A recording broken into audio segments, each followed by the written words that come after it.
మన రాకెట్ కోసం గంట కష్టపడ్డాం మావా.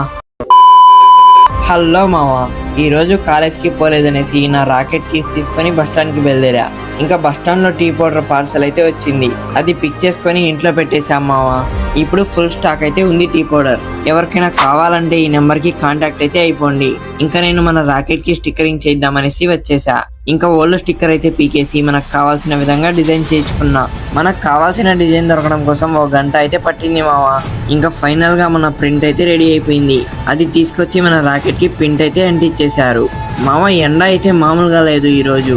ఇంకా ఇంటికి అయితే వచ్చేసా. మన రాకెట్ ఇప్పుడు ఎలా ఉందో కామెంట్ అయితే చేసేయండి మావా. ఈ రోజు లైన్ మీదకి గ్యాస్ బండి అయితే రాలేదు. ఇంకా మేమే వెళ్ళి బైక్ మీద గ్యాస్ సిలిండర్ అయితే తెచ్చేసాం మావా. ఇంకా చల్లగా ఓ థమ్స్అప్ అయితే తీసుకొని తాగేసా. ఇప్పుడైతే రిలాక్స్ గా ఉంది మావా.